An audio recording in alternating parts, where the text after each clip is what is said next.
네, 저희 이슈엔에서 새롭게 준비한 코너 이슈엔 부동산 시간입니다. 매주 월요일 서울 랜드마크의 주요 시세와 부동산 이슈를 꼼꼼하게 짚어보도록 하겠습니다. 오늘 짚어볼 이슈는 바로 종부세입니다. 정부가 올해 종부세 고지서를 지난달 20일에서 22일 발송하면서 급격하게 오른 종부세 고지서를 받아든 집주인분들 꽤 많으실 겁니다. 이제 과연 세 부담이 현실화된 다주택자들 주택 폴리오 어떤 식으로 구성을 해야 될지 전문가와 함께 짚어보도록 하겠습니다. 주택건설산업연구원 김덕래 주택정책연구실장입니다. 어서 오세요. 어서 오십시오. 네, 안녕하십니까. 네.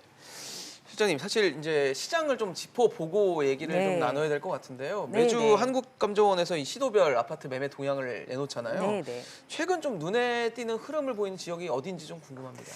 일단 전체적으로 지방이 굉장히 많은 낙폭을 보였었는데 최근에 낙폭이 줄거나 네. 아니면 이제 상승 보합 쪽으로 예. 전환됐다라는 게 좀 특이한 것일 수 있고요. 네. 분양가 상한제가 나오면서 이제 서울의 재고주택 가격도 좀 안정화 조율을 보이지 않을까라고 이제 예측을 했었지만 오히려 서울을 비롯해서 서울 같은 경우도 한 주간에 0.11%가 상승을 하고 인천이나 그렇네요. 경기도 같은 경우도 0.15%가 상승하면서 오히려 이제 상승폭이 확대되는 그런 현상들이 나타나서 수도권 전반적으로 좀 오르고 있고요. 예. 지방의 광역시 같은 경우도 조정 대상 지역이 풀린 부산시가 좀 많이 올랐습니다. 부산이요. 그리고 대전 같은 경우도 조금 높은 상승세를 조금 이어가고 있는 부분들이 있어서 네.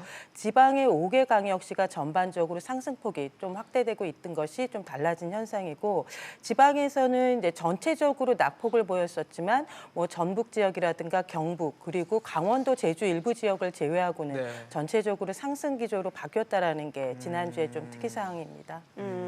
저희가 이제 지역별로 좀 살펴봤는데 저희 네. 이제 이슈엔에서 그 서울 아파트 몇 곳을 선정을 했습니다. 네네. 그러니까 뭔가 랜드마크격인 그런 네네. 단지들을 선정을 해봤는데 일단 보게 되면 은마 아파트하고 잠실주공 5단지 네. 가격 상승이 좀 눈에 띄네요. 아무래도 이제 음마 아파트 같은 경우 우리나라 전체 아파트의 대표적인 아파트라고 하는 그 인지는 계속 있었던 것 그렇죠. 같고요. 뭐 지난주에 뭐 시세 동향으로만 봐서 한 3천만 원 정도 상승을 했다라고 하면서 네. 지난주에 한 20억 정도, 그러니까 4제곱미터 정도의 네, 그러네요. 그런 평형대 아파트가 한 20억 7천만 원에서 21억 8천만 원 정도의 시세를 형성을 하고 있고요.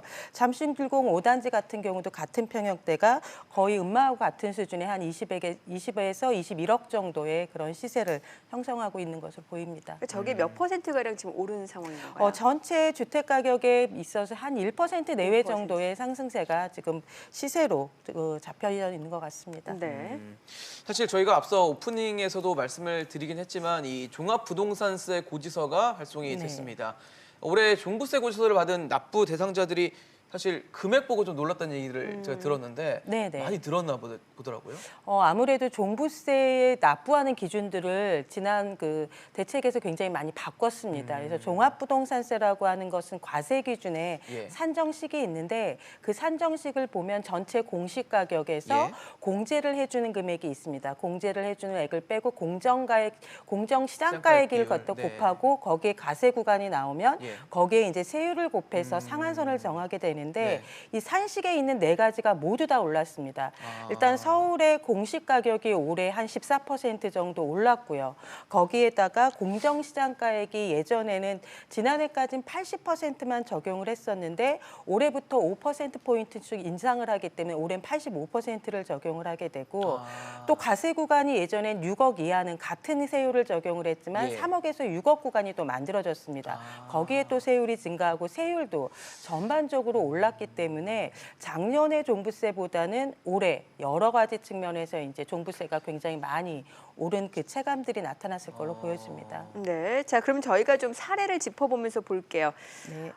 서울 반포동 종부세를 좀 볼게요. 이분이 이제 전용 면적 84.94제곱미터. 네, 네, 그러니까 네. 작년에는 이제 68만 원을 냈는데 지금 올해 보니까는 공시 가격이 일단 2억 6천만 원이 올랐고 네네. 그럼 종부세가 좀 얼마나 늘어났는지 보니까 163만 원, 한 100만 원 가량이 올랐네요. 그러니까 많이 오른 거죠. 정말 많이 올랐네요. 네, 그래서 이제 1주택자 같은 경우에는 이제 2배 정도가 이상이 올랐기 때문에 굉장히 체감적으로 많이 올랐다라고 생각을 할 수 있는데 예. 이게 아까 말씀드렸던 것처럼 공시가액뿐만이 아니고 이제 이것을 기준으로 해서 공정시장가액도 오르고 세율도 오르고 이러다 보니 최종 납부해야 될 금액들은 굉장히 많이 오르게 되고요. 이런 부담은 이제 1주택자보다는 다주택자일 경우에 더 큰 세부담들에 대한 체감을 그렇겠죠. 할 수밖에 없습니다. 사실 이렇게 되면은 다주택자들은 이제 종부세 부담이 현실로 다가온 셈인데 네. 어때요? 매물을 좀 내놓을 거라고 보세요. 이제 양도세가 워낙 크기 때문에. 네, 그래서 지금 굉장히 고민이 많을 것 같습니다. 예. 그래도 1주택자 같은 경우에는 종부세에 대한 부담들이 조금 적을 수 있지만 예.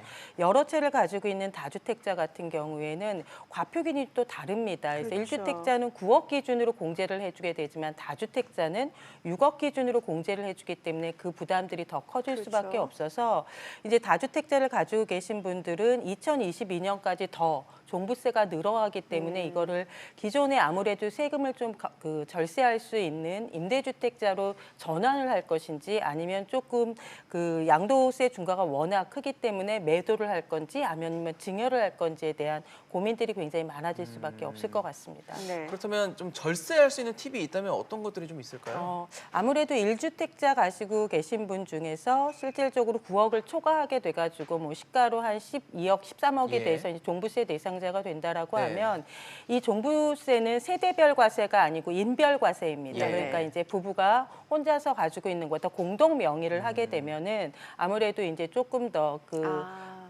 절세를 받을 수 있는 부분들이 있어서 공동 명의도 그 1주택자는 고민해 볼 방법일 수 수가 있겠네요. 있고요. 이제 다주택자 같은 경우에는 다주택자에 대한 그 보유 포트폴리오를 좀 짜야 될 것 같습니다. 그래서 이거를 아무리 양도세 중과가 있기는 하지만 차라리 매도하는 것이 낫다라고 하면 매도하거나 아니면 작년 그 2018년 9월 13일 대책에서 종부세 합산 배제를 폐지했지만 그 전 주택에 대해서는 종부세 합산 배제를 해주고 있기 때문에 보유하고 있는 다주택자가 지난해 9월 13일 전에 매입한 것이라고 하면 다주택자 같은 경우에도 임대사업자로 등록을 하는 것이 좀 유리할 수 있고요. 예. 그 이후에 매입한 것이라고 하면 어차피 종부세도 이제 합산 배제가 안 되기 때문에 그렇죠. 이 부분을 이제 매도를 하거나 아니면 이제 합법적인 방식으로 증여를 하는 것들에 대한 것도 좀 검토를 해볼 수는 있습니다. 알겠습니다. 오늘 주택건설산업연구원 김덕래 주택정책연구실장이었습니다. 잘 들었습니다. 감사합니다. 네, 감사합니다.